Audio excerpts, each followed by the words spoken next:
Sadhana bhakti has limbs, angas of sadhana bhakti, which we have to practice. So Kapil Dev starts describing the limbs of sadhana bhakti. And it is very interesting that sadhana bhakti should lead to what? Sadhya bhakti. But interestingly, although one practices sadhana bhakti, it doesn't lead to sadhya bhakti. And Kapil Dev, in that discussion in the chapter 29, discusses the reasons why sadhana bhakti doesn't lead to sadhya bhakti. And they are threefold. First is offenses in bhakti due to disregard, hatred, and criticism. So there are the three reasons why sadhana bhakti doesn't lead to sadhya bhakti. Disregard, avagya, hatred, dvesh, dvishata, and ninda, criticism. Disregard, I'm just summarizing these verses. I am present in the heart of every living being as a super soul. Ignorant persons neglects or disregards me in all beings. His worship of the deity is simply an imitation and is like offering oblations to ashes.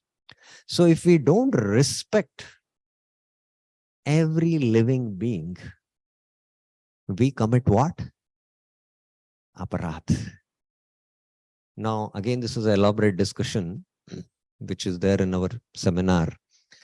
If we don't give regard to any jiva, then we commit sin. And if we don't regard any Vaishnava, then we commit what? Aparadh. Simple. So the first reason is disregard. Second, hatred. The mind of such a separatist who worships me but hates Dvishata, other beings, does not attain peace. So this is the second reason he says. And the third is what? Criticism. I am not pleased with a man who criticizes other beings, avamanina, even if he worships with proper rituals and paraphernalia. So there are three reasons why sadhana bhakti doesn't lead to sadhya bhakti. And this is the main obstacle in the practice of sadhana bhakti. Now, Kapil Dev goes into the solution. First is realize the presence of the Lord in everyone.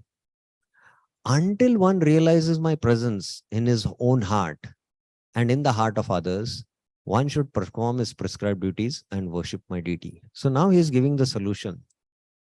Now it's interesting. Why don't we, respect every living being or every Vaishnava, understanding that in their heart the Lord is there? What is the reason? Anyone? What is the reason?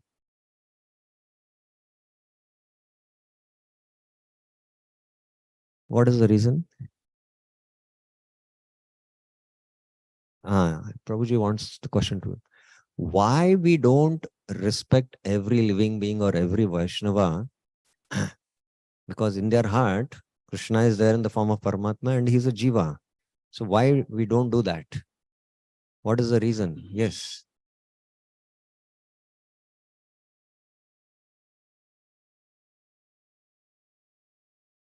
Yes, that is.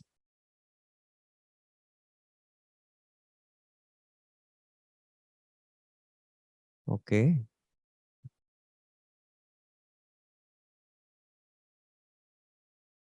One after another. No? Okay. Any other thoughts? No, 1 minute. You have to yes.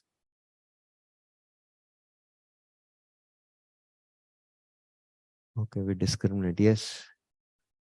We are ignorant. Any other thoughts? Ignorance. Any other? Envy. Yes, Mataji. It's here. Answer is here on the slide.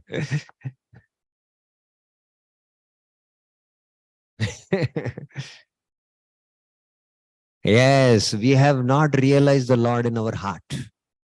Only if you have realized the Lord in the heart, then you can realize that the Lord is in the heart of every living being. And then only you can respect.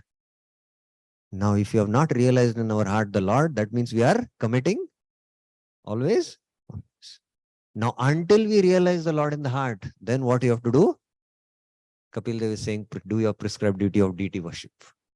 Try to realize that the Lord is present in the deity, and then your consciousness will expand and you'll come to a realization that you are also, the Lord is there in my heart also and in the heart of every living being. So this is the solution he gives. In the form of death, I give fear to those who see differences between themselves and other living beings. So distinction we make. Prabhuji pointed out that. Therefore, through charity, respect, friendly behavior, and equal vision, one should propitiate me who abides in all as their very self. So Kapil Dev is giving the sadhana to do how we can realize the Lord in our heart and in others' heart, and then we can avoid this greatest obstacle in the path of bhakti. Now, equal vision means, that you don't go and hug a tiger. That's very clear. So this is the solution Kapil Dev gives. Now, it is interesting, in this Kapil Shiksha, Kapil Dev goes into a very interesting analysis. He starts with, inanimate objects, and then living immovable objects, then entities with greater symptoms, entities with developed consciousness, entities with sense perception, and then beings with touch perception, like the touch me not tree, the plant, you know that, right? And then beings with many legs, entities with two sets of teeth, beings who distinguish forms, beings who can hear, their sense of smell, then there is taste perception, then animals with four legs, and humans with two legs. Then there are humans with no varnashram, then humans with varnashram, then brahmanas, brahmagya, pure devotee, and then liberated. And then brahmanas who also follow his duties, brahmanas who can dispel doubts, and brahmana who knows the meaning of Vedas. Now he goes into the whole categorization of all living beings based on their level of consciousness. Now, why does Kapil Dev does this after this discussion? It's a very interesting thing to know. Why does he does this distinction of all living beings based on their level of consciousness? What is the reason? Hare Krishna, you can hear. Slides will give you later on. You can attentively hear. What is the reason? Yes, Sakale Sammana Korite Shakti Dehonata Yatha. Tabe to gaibo Harinam Niraprada. If you'd want to chant the holy names without offenses, then you'll have to respect every living being based on their level of consciousness. So that's why Bhaktivinoda Thakur goes into this discussion. Sorry, Kapil Dev. Later in the Vaishnava Ninda also, Bhaktivinoda Thakur also does this analysis. And he classifies them into 4 different categories. Here, Kapil Dev goes into a very lengthy analysis of the categories, but Bhaktivinoda Thakur summarizes it to only 4. So this is the gradation of the jivas, because only when we can respect every living being according to the level of consciousness, then only we can chant the holy name without offenses. Now we are actually coming to the article of Bhaktivinoda Thakur. So there are few themes in this article. First is the introduction, that criticizing a Vaishnava is a great offense, aparad, for a sadhaka making progress in bhakti. And the whole discussion is from the Chaitanya Charitamrita. Now, in the Chaitanya Charitamrita, in the Rup Shiksha, it comes up in that conversation which happened at the Dashashwamedh Ghat. Mahaprabhu taught Rupa Goswami that what is the constitution of the jiva? The jiva is just 1/10, 10,000 part of the tip of a hair. It's a spiritual atom. And then he goes into all these categorization that those who don't follow varnashram, those who follow varnashram, and then there are jnanis. Those who follow varnashram, among them, hardly you'll find one jnani. And koti jnani madhe ek jnana mukt. Among such crores and crores of jnani, you'll find one jnani who is liberated by the process of jnana. And koti mukt jnani madhe durlabha ek Krishna bhakt. So when Mahaprabhu says that koti jnani mukt jnani madhe ek Krishna bhakta durlabh, he is referring to not a Krishna bhakta who has started practicing bhakti. He is referring to a pure devotee. And this pure devotion begins how?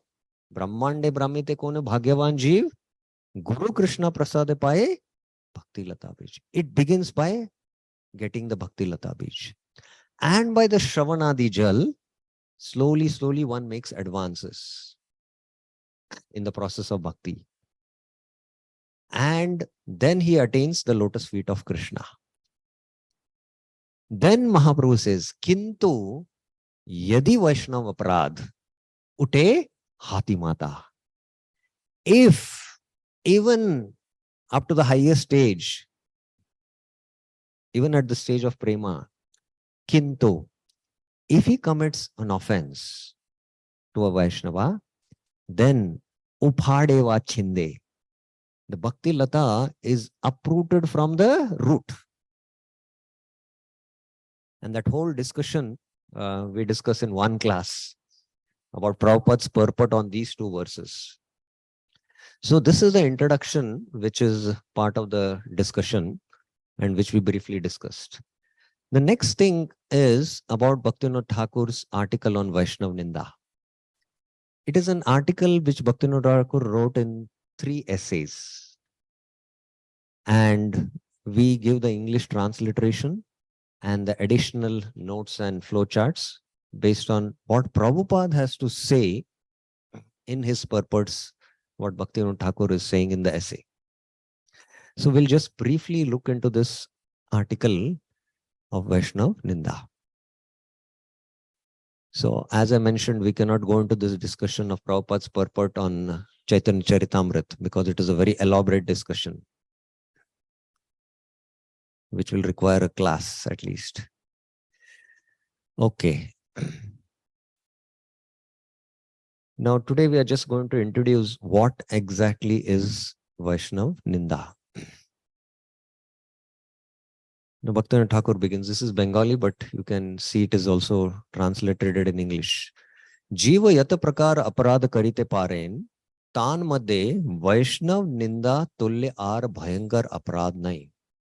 Among all the kinds of offenses a living entity can commit, there is no offense as terrible as Vaishnava aparadh. Bhayankar aparadh nahi.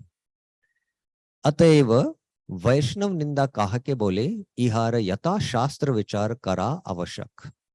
So since Vaishnava aparadh is so terrible, therefore it is essential to analyze according to Shastra. Shastra vichar.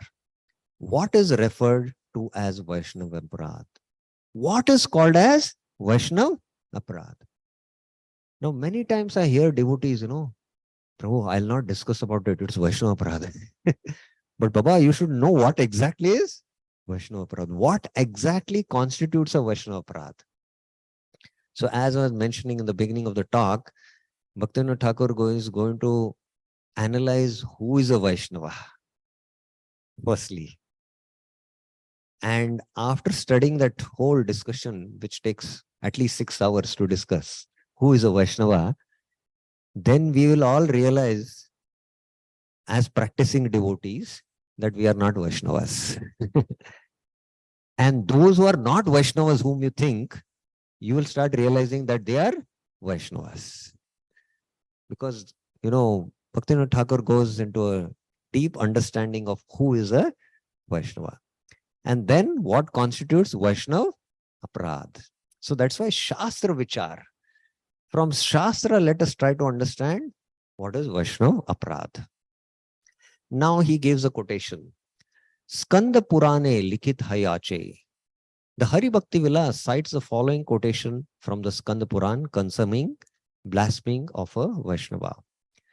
Yo hi bhagavatam lokam upasam nripottama karoti tasya nashanti artha dharma yasha suta. So this Skanda Puran conversation is between Markandeya Rishi and Bhagirath king. In the conversation between Markandeya and Bhagirath, it is said, my dear king, Nripa Uttama, one who derides an exalted devotee, Yohi Bhagavatam Lokam Upasam, loses the result of his pious activities, Karoti Tasya Nashanti, his opulence, his reputation, and his sons. Nashanti Artha Dharma Yasha Suta. So this is from the Sanguan. And interestingly, here pious activities means even your devotional credits. Whatever you have practiced in your devotional life, even that you lose if you commit Vaishnava Aparadh. And then he further says, Nindam kurvanti ye mudha Vaishnavanam Mahatmanam Patanti Pitrabhya Sardam Maharaurave Samgite. Those fools who offend Vaishnava, Nindam kurvanti ye mudha Vaishnavanam Mahatmanam, the great souls, Patanti Pitrabhyo, fall into the hell name as Maharaurava with their forefathers. Maharaurava Sangita. Sardam means along with their forefathers. Now we know in the Varnashram Dharma, when the Shraddha is done, those who are in the Pitralok suffering because of not having, suffering because of their activities, what they have done on planet Earth, even when the Shraddha offerings are done and the Vishnu Prasad is offered, who are suffering because of, the terrible sins which they have committed, they get also relief. Similarly, when we commit offense, not only we are going to suffer, even our forefathers are going to suffer. That's what, this verse is. And then he gives this verse from the Skanda Puran. What are the 6 types of Vaishnava Aparadh which happen? Now let us recite this verse together. Hanti nindanti vedveshti Vaishnavanam na binandati Kridyate yati no harsham Darshane patana nishat Hanti nindanti vedveshti Vaishnavanam na binandati Krudyate yati no harsham Darshane patana nishad Hanti nindanti vaidveshti Vaishnavanam na binandati Krudyate yati no harsham Darshane patana nishad. Hanti means killing a Vaishnava. Now you can kill a Vaishnava by your words also. It not only refers to the physical act of killing, but you can kill a Vaishnava by your words when you speak harsh words. Criticizing is nindanti. Hating, dveshti. Hate a Vaishnava. So there are, fine distinctions between these, Now there is, there are 3 emotions which I'm going to express by these 3 words. And you'll have to tell me what it means. I don't like that Vaishnava. What I'm saying, my feeling is what about it? I don't like that Vaishnava. And then you say, I'm jealous of that Vaishnava. And my expression of feeling is what? That I'm jealous of that Vaishnava. And at higher level, I say I'm envious of that Vaishnava. Now, all these three are the same emotions, what I'm expressing, and what is the difference? You'll have to tell. I hope you got the question. Okay, at least tell what is the difference between jealousy and envy. When I say I'm jealous of that Vaishnava and I'm envious of that Vaishnava. Yes, Prabhuji.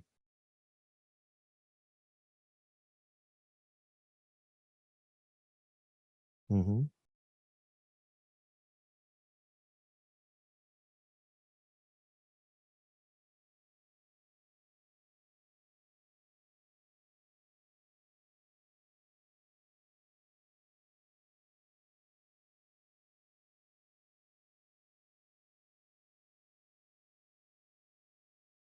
Okay. Anyone else would like to share their thoughts?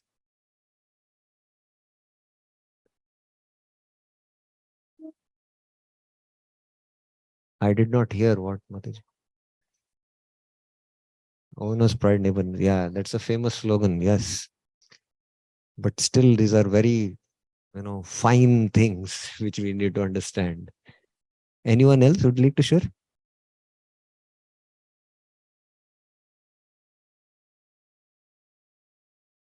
No, I'm trying to, my question is, what exactly is that emotion of jealousy and envy? And what is the difference between the two?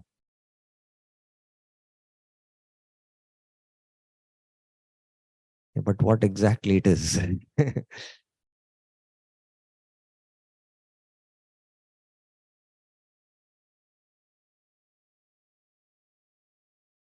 Hmm.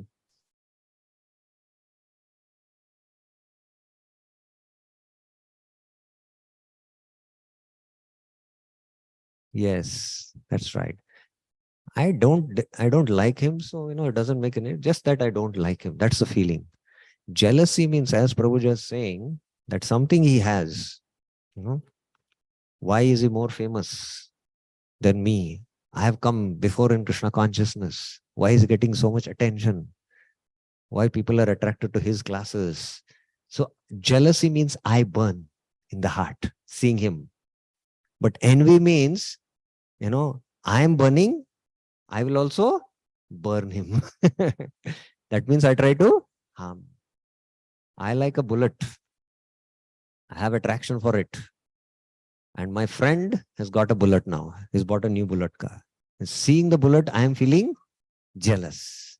But envy means when I cannot have, he should also not have. So I destroy the bullet. So envy means when you actually harm others. So that's a feeling. It is a concentrated feeling. But this is what exactly is happening. Not only I am burning, I want to burn him also. So that's why this has different shades, Dveshti.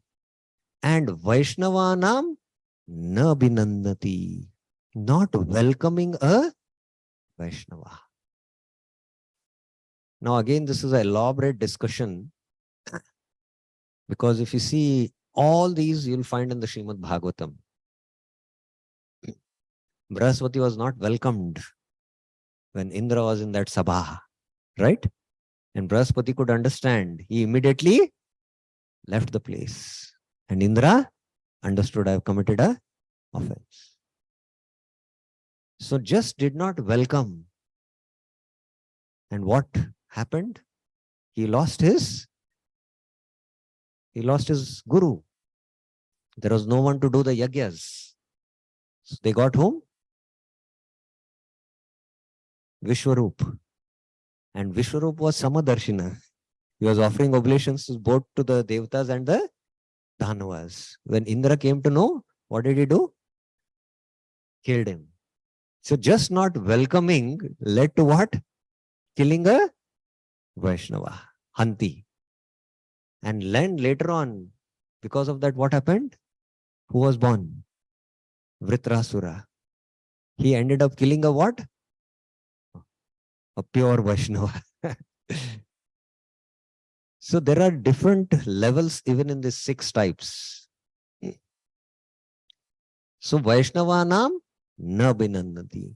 Even in the outside corporate world, when you go to the office, they have their etiquette of welcoming each other, right?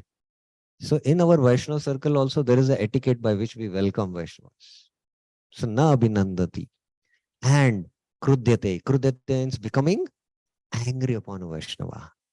And yati no harsham. Not attaining delighted upon seeing a Vaishnava. So right from the gross level of killing a Vaishnava, no, there is a subtle level. What is that? Which is the subtlest among the six?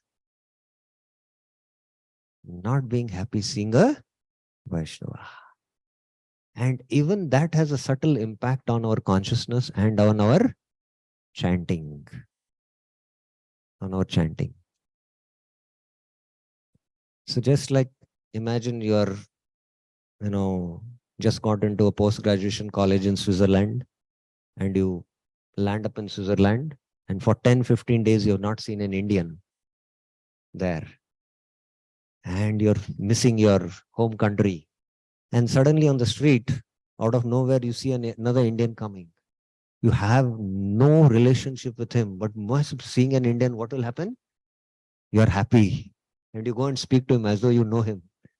You know which part of the country you are, and you'll have a friendship with him, right? So similarly, Vaishnavas are very rare. Just seeing a Vaishnava, you should be delighted. So these are the 6 kinds the Skanda Puran explains. And then Bhaktivinoda Thakur, after quoting this, he says, Ye Muda Vyakti Mahatma Vaishnavara Ninda Kare Se Tahar Pitr Lokera Sahit Maharaurav Namake Narke Patit Hoy. Those fools who offend Vaishnavas, great souls, fall into hell named as Maharaurava with their forefathers. ए वैष्णव के हानन करे, निंदा करे, विद्वेषी करे, वैष्णव का देखिया अभिनंदन करे ना, क्रोध करे वा विमर्श होए, ताहार पक्ष ए छैते घर्नित आचर पतनेर कारण होए. These 6 things which we discussed become the causes of their downfalls. And then Bhaktivinoda Thakur gives a quotation from the Bhagavatam. Bhagavate Liki Achen. The following is written in the Srimad Bhagavatam. Nindam Bhagavata Shunvam Tatparasya Janasya Va Tato Napeti Yahasopi Yatyada Sukratachyuta. He who upon hearing criticism of the Supreme Personality of Godhead, Nindham Bhagavata Shunvan, or a person dedicated to him, Tat Parasya Janasya. This is pertaining to the Lord or his devotee. Does not go away from that place. Na peti yaha sopi. Also degrades himself, having fallen from the good results of his pious activity. Yati adha sukrita chuta. And here again, this term sukrita means what? It means your devotional credits. Your devotional credits will come down. So for all these 6, Bhagavatam also gives the praman, and Bhaktivinoda Thakur gives that praman in the Bhagavatam.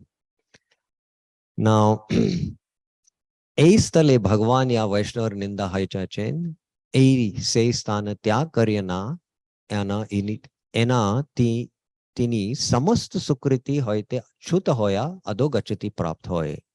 He who does not abandon and go away from that place where there is criticism of a Supreme Personality of Godhead or the Vaishnavas fall down from all of his accumulated piety and attains a lower destination.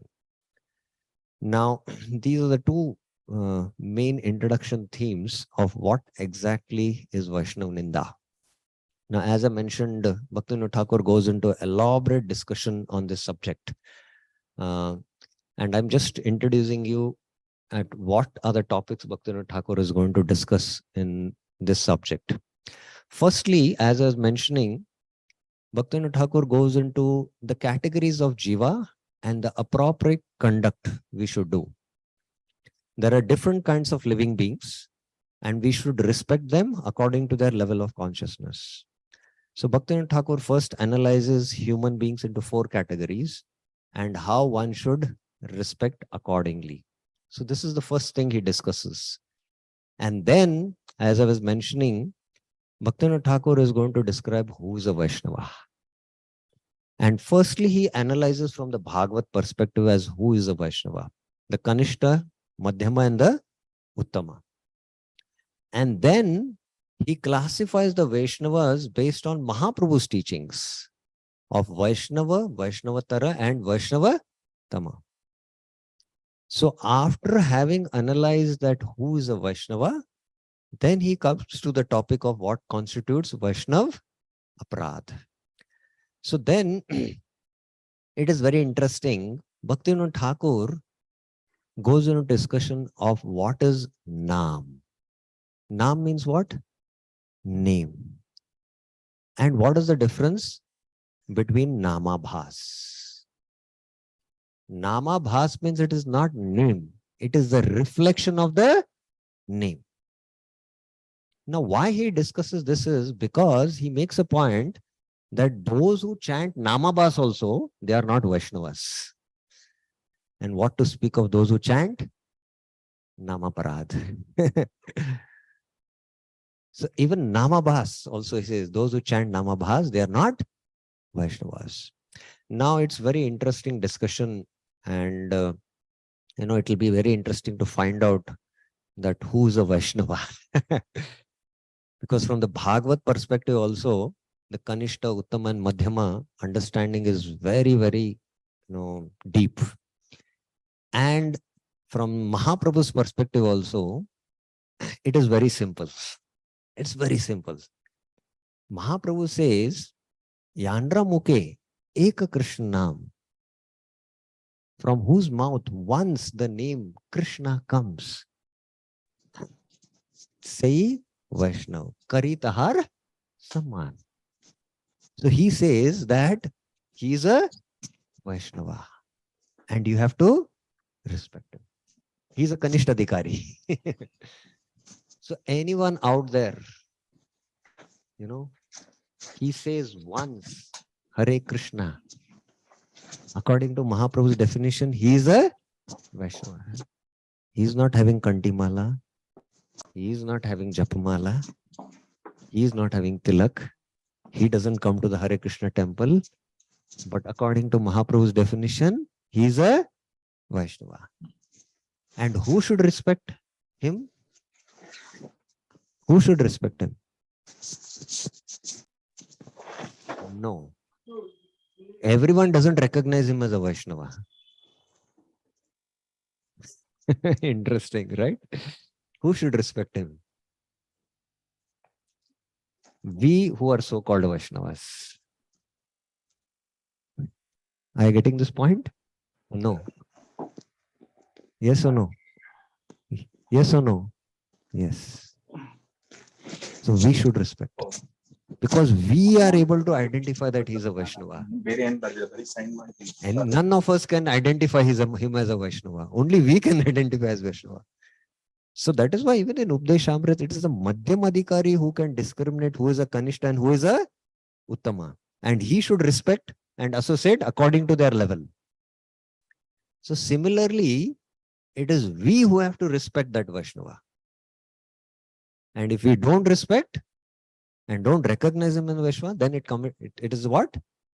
It is a aparadh. So that's why Bhaktivinoda Thakur goes into this discussion of who is a Vaishnava, which is a very elaborate discussion. And that is why he comes to the point of Naam. That if you want to take Naam, Naam means Shuddha Naam, the pure name. Only one who takes the pure name is a Vaishnava, a pure Vaishnava. And there are categories again in that. No. So that is why he goes into the discussion of what is Naam and what is Namabhas. What is Namabhas? And the Vaishnavas who chant Shuddha Naam, are endowed with all good qualities, free from sins, and has no interest in pious or impious activities.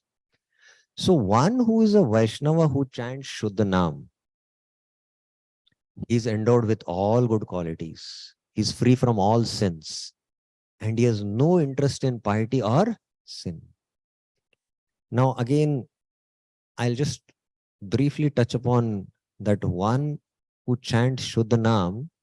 Bhaktivinoda Thakur establishes that a Kanishta Adhikari, even if he once in his life takes once the holy name, pure holy name, he is a pure Vaishnava. I hope you are clear with this definition. A Madhyam Adhikari who is chanting Namabhas, he is chanting the holy name continuously. He must have also taken what? Once Shuddhanam. He is at a different level. Whereas a Uttam Adhikari, he is chanting Shuddhanam, and just by his darshan, people take the holy name. He is able to transform others into Vaishnavas. So a Kanishta Adhikari is one who has in this life taken once what? Shuddhanam. Just once. In 10 years of practice or 15 years of practice, maybe that one day when the festival or one day when he was in the dham, that once he took the mantra and suddenly he experienced the Ashtasattvic Vikars. That one name he has taken, he is a Shuddha Vaishnava. Because he has taken once Shuddhanam. A Madhyam Adhikari is always able to take Shuddhanam because he is Nirantar, he is chanting. And a Uttam Adhikari, he is not only taking Shuddhanam, he is able to give name to others and others are becoming Vaishnavas by his potency. So such a Vaishnava is endowed with all good qualities and is free from sin and is not attracted to pious and impiety. So this is the point he establishes systematically. And then now comes about aparad. He says wicked people see faults in a Vaishnava in 3 ways. Now my question is, who are these wicked people? Who are these wicked people? Anyone? Yes. Us. It is us who are wicked people who see fault in Vaishnavas. I give this example. There's one famous industrialist whom I know, and his everyday breakfast was liquor and meat. His breakfast was what? Liquor and meat. Now somehow he came into Krishna consciousness. He explained me how he came also, the transformation what he had, and he's been practicing. Now because he's a very famous industrialist, the town people know him. And whenever I meet some outside person, they tell that your industrialist who comes to your temple, Hare Krishna, I can't believe how this man has transformed. Every day I know this person needs meat and liquor. Now he has left everything and he's chanting Hare Krishna.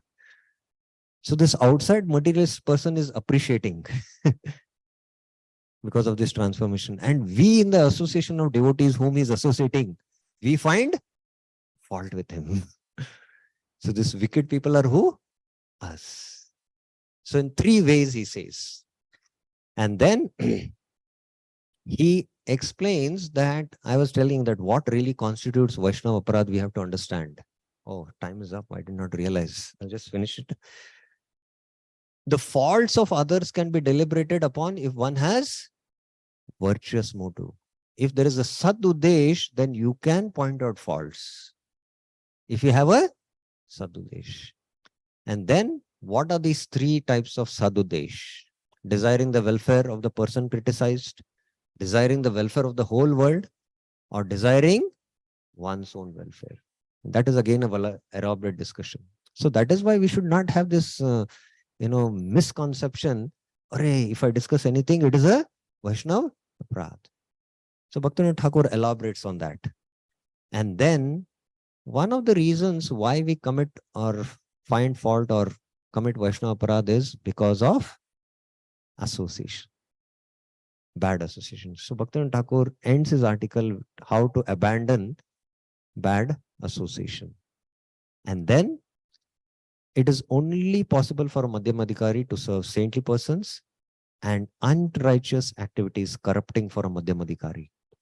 So ultimately he comes that you have to come to the Madhyama platform if you want to advance in Krishna consciousness. So that all that knowledge he will be giving, in that discussion of who is a Vaishnava. Because as long as you cannot identify at what level of adhikar you are in your practice, you will not strive to go higher up the ladder. So then he concludes by this topic that only a Madhyamadikari can serve saintly person because he is able to recognize who is a Uttamadikari and who is a Kanishtadikari. So I just summarized this whole discussion. What are the themes which Bhaktivinoda Thakur discusses in his article about Vaishnava Aparad? Any questions? Any clarifications? Yes, Prabhuji. Need the mic there?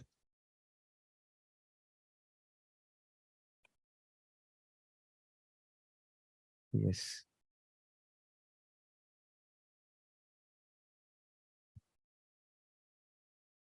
Yes. Yes. Yes. Yes.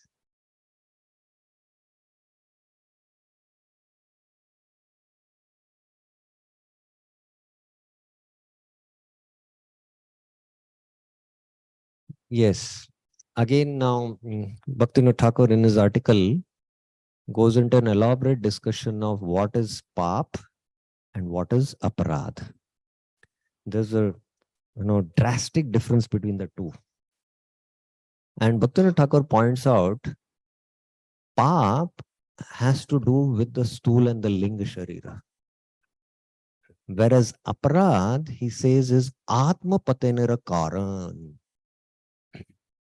And just to give an example, just like you have a car and you're driving, the tire puncture happens or the headlight is not working, still you can manage and drive the car, or you can repair that part and still go ahead.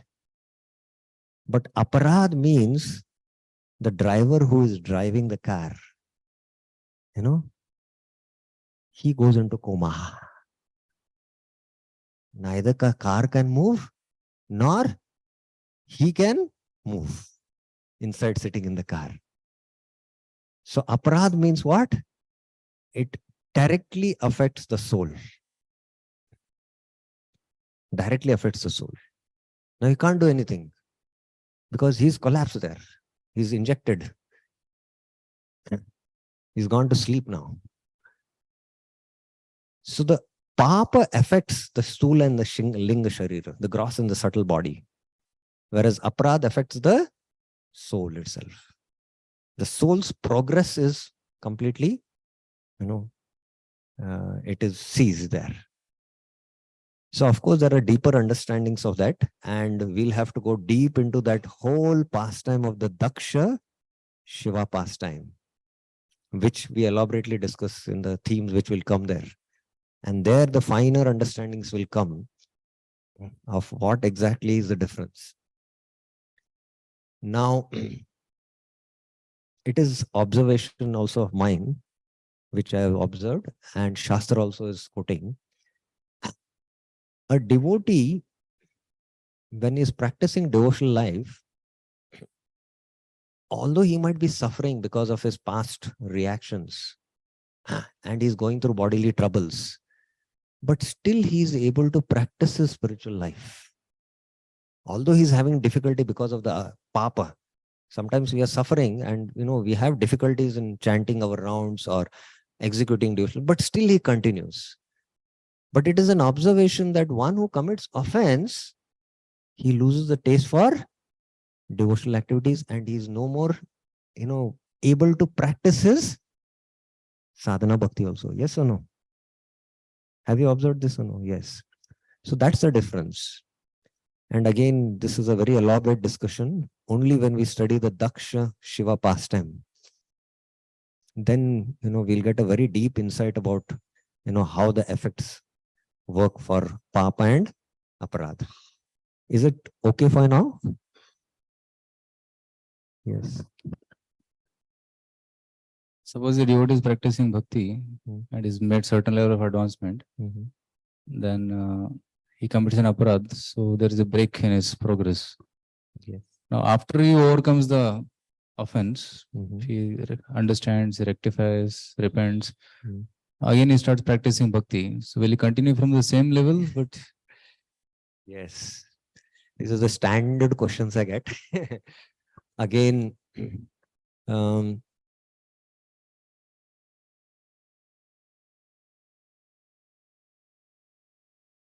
now here, if you study the Chaitanya Charitamrita, there are different levels of understanding of this.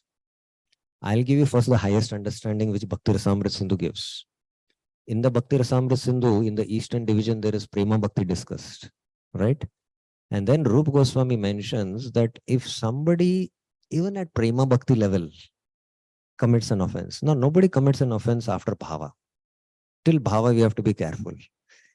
Now, if anybody commits offense at Prema level, and if he has realized his Sarupa in Madhuri Ras, if he commits an offense, he goes down in his Rasa. He might come down to Sakya Ras or Vatsalya. And if somebody is on Vatsalya Ras, he might come down to Shanta Ras or Dasi Ras. This is what Rupa Goswami says in Bhakti Rasamrita. Now, regarding specifically your question, now aparad, when we say about aparad, it means a very, very serious, grievous offense of a guru aparad. When one commits such a guru aparad from wherever he is, as Mahaprabhu is saying, what? It uproots the tree from the root. From the root, it is uprooted. So where you start your bhakti by Agyat Sukriti, and then you get Shraddha, Sadhu Sangha, Bhajan Kriya, you go back to zero. Now you're no more, no more in the Sangha of sadhus where you're attaining Sukriti. Now, again, this is, subject matter which we have to clearly understand that right now, our bhakti practice is not pure. For practicing Shuddha Bhakti, we need Purna Shraddha. Purna Shraddha means Sarva Dharman Parityajya Mamekam Sharanam Vraja. Now we are in the process of accumulating Shraddha. We are in the process of accumulating Shraddha, and we have our conditioned nature also, right? And we are doing conditional activities. The constitutional nature of the soul is 24 hours to be Satatam Kirtayanto. So that Shraddha accumulation which is happening, that also is stopped. And if it is very grievous, even in this lifetime, he cannot come back to devotional life. But of course, devotion is, it is never destroyed, as you are mentioning, as Prabhupada also says. And we see in many cases, like Gajendra, in his previous life, he was Indradun. It gets completely covered. And the suffering you go through because of aparad is quite different from the suffering what you go through when you commit pap. You got the point? Here, it's like the king's son who is imprisoned. And there is a poor man, his son is also imprisoned. Both are going through suffering, both are in the jail. But is the suffering same? No, the king's son is suffering more, right? Because he's always relished, nice royal opulence. The poor man is already in the poor house. The jail is also the same place. It doesn't make much difference for him. So the suffering also what you undergo is very severe in case of aparad. So you'll have to again start accumulating Agyat Sukriti. And in the association of devotees, again, you'll have to start doing sadhu sang. And then you'll have to take up to bhajan. You'll have to go through that whole thing. This is in case of a very severe offense of a Guru Aparadh. But in cases of generally, while practicing sadhana, offenses do happen. And if they are minor, they little bit affect, but we still continue to practice our devotional life. You get the difference between the two? Okay. Any other questions? One after the another will take. Yes. You mentioned that we will be identifying that somebody who actually think as a Vaishnava is not a Vaishnava, but who we think not a Vaishnava will be Vaishnava. Can you elaborate a little bit on that? Oh, that I told you that's a vast subject. I gave one example. If somebody says Hare Krishna, according to Mahaprabhu's definition, he's a Vaishnava. And who will identify him as a Vaishnava? We who are so-called Vaishnavas. And if we don't respect, then it constitutes Vaishnava Aparadh. So that is a subject matter which, we have to discuss and get a clear understanding about it. Okay. One more question there. Last question is okay. Hare Krishna, Prabhuji. Thank you for the wonderful session. So, Prabhuji, generally the offenses that gets committed in the terms in ways of criticism or displeasure, which is another name is hatred towards another Vaishnava. It happens when devotees are trying actually to serve their guru, and ultimately also Prabhupada, who was Mahabhagavat. So, in the service of guru and the parampara acharyas, a lot of pressure situations are come up, and we commit offense when things are not happening or mistakes are being done. So it's one is the aparadh is happening between Vaishnavas, but the intention was to serve another Vaishnava, which is Guru. So when trying to serve Guru, aparadhs are happening. No, that's what I mentioned, that we have to first understand what is aparadh. No, we don't have a clear understanding of what is aparadh. We feel that in our service, while doing seva, there can be differences of opinion. And because of differences of opinion, there are sometimes, strain in the relationships among Vaishnavas. This is a general thing which we find. Now, these are related to management issues. Now, this is completely a different thing compared to what Bhaktivinoda Thakur is saying, what actually constitutes aparadh. So you'll have to understand what actually is aparadh. That's not nothing to do with aparadh, for your kind information. And that's why we think it is an aparadh, but it is not an aparadh. So you have to understand what exactly is an aparadh. So I'll just briefly explain what Bhaktivinoda Thakur explains. There are only 3 kinds of faults we see in Vaishnavas. Prag Utpanna, Shaya Vashishtha, and Daiv Utpanna. Prag Utpanna means before taking to devotional life, he had some bad habits. And you see fault in him. Oh, this devotee, you don't know, before he was a drunkard. So previous to taking up to, again, it is with respect to pure devotional service. But even then, anyone who has taken up to devotional service also, you can apply it. Then, with the practice of devotion, all his bad qualities are getting eradicated. But we still see fault in that. Drushte Swabhava Janita Vapushya. We see fault in that and point out that faults. So until one comes to the stage of asakti, this, these faults remain. But we find out fault with that. Thirdly, even Mahabhagavats sometimes might commit something very wrong. And the classic example is Parikshit Maharaj. He committed a great offense to Shringi Rishi. Right? So these are Daiv Utpan. And these are very difficult for us to understand as sadhakas. So we have to go into all these examples to understand these 3 types. So Daiv Utpan is something, even Mahabhagats might commit something wrong. But it is Daiv Utpan. It is some divine arrangement of the Lord. And we don't understanding, we start criticizing that sadhu. This is one thing which should be very, very careful. So based on these three kinds of faults, you see and you make false accusations against Vaishnava. That is what constitutes Vaishnava Aparadh. I hope it is clear. Only these three. Apart from these three, nothing else. Okay. So that's why each of the three things we'll have to study them carefully and then understand it. Now, with respect to management, you want to do this service in particular way, the other devotee wants to, but there is a difference of opinion.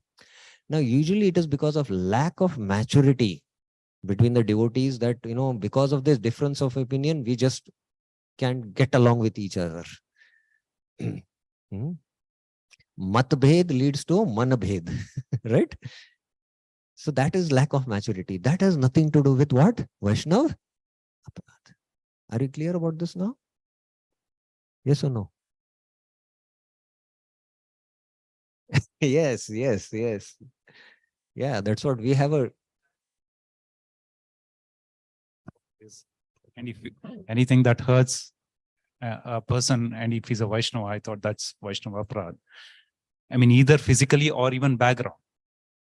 Like but based on these home, three things, when we do this, that's why we have to study that elaborately and then only get the right understanding. It helps us to, practice our devotion with a clear understanding that no, this has nothing to do with Vaishnava. Yesterday, I was just with another devotee and he was telling me, Prabhuji, if I speak about it, it will become Vaishnava. They said, what is this? No.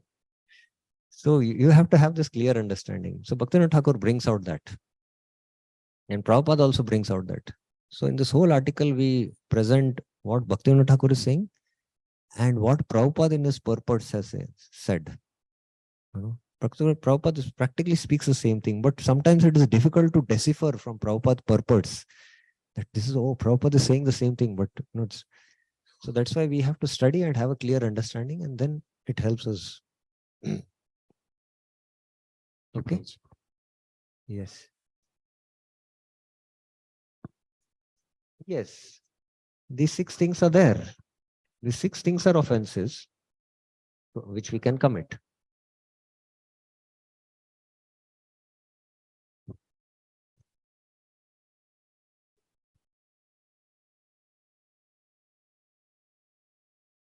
It is aparadh.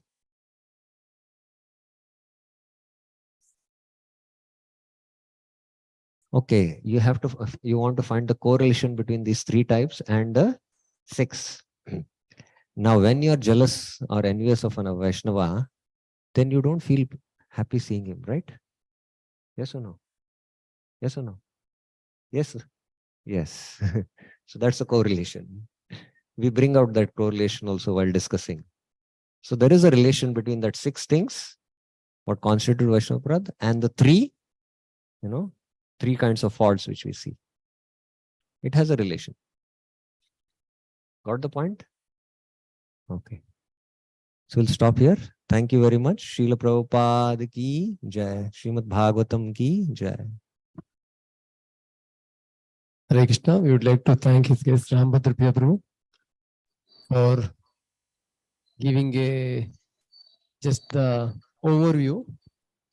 Like when Prabhuji mentioned that I can take one session, and he was telling that it is an elaborate one.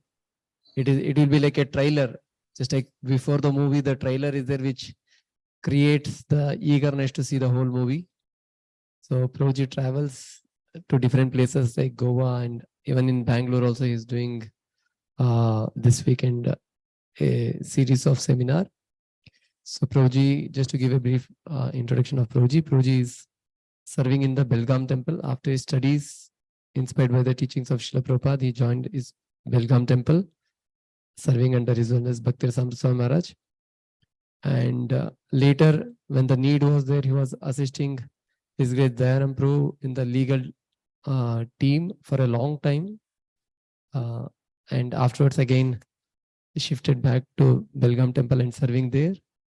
And recent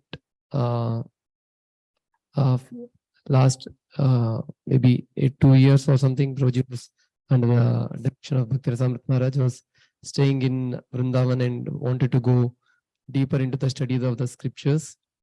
So that was the time he came up with all these seminars and now travels to Goa, Belgaum, and in Bangalore and other places, and online also he conducts these seminars. So we are very fortunate to have Prabhuji in this visit. Today was the slot which was available. Other days he's programs at Whitefield, SJM also. So Prabhuji was telling in the month of January of he's planning to again come to Bangalore, and that time we can plan something longer one. This was just a trailer. So let us thank Prabhuji for this wonderful touching upon this subject, and so that devotees get that eagerness to know more. Let us thank him and express our gratitude by chanting Hare Krishna mantra once. Hare Krishna, Krishna Krishna, Hare Hare, Hare Rama, Rama Rama, Hare Hare. Thank you.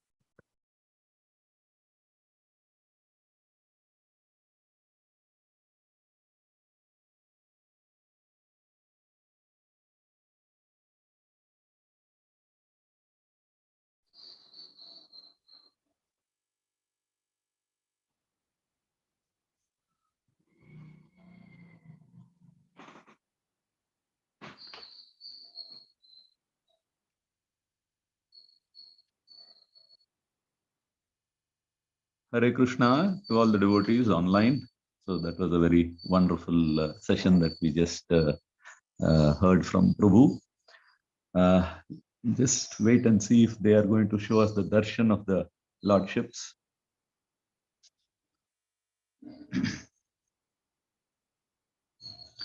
And I think in the chat there were a couple of questions, so we're not able to take it. I think it didn't come up.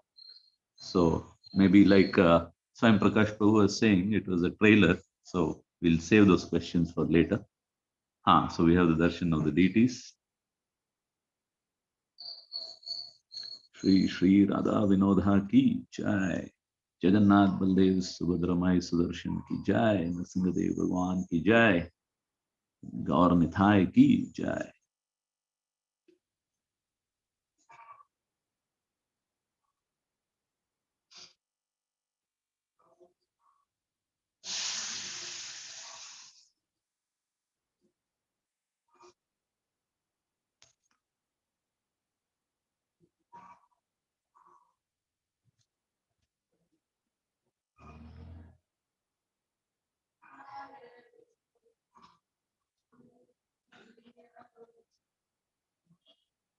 Hare Krishna. So thank you devotees once again for joining.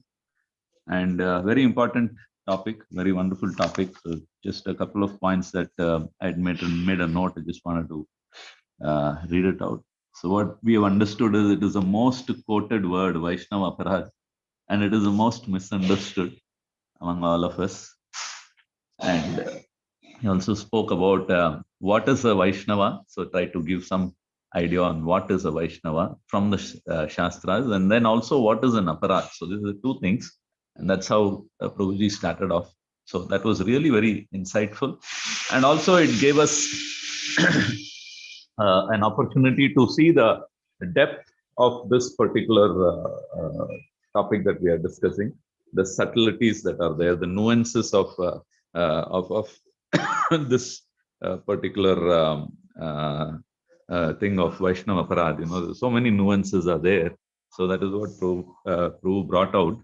And then taking the, quoting from the scriptures. So that was what it was. So if anybody has, he also said about the 6 types of aparads, and he also tried to, in the question and answer session, then there was also this linking that happened. And then Nama, and then Nama Bhas, and then how one is a Vaishnava and one is not a Vaishnava. And then even if one takes the name once, he becomes a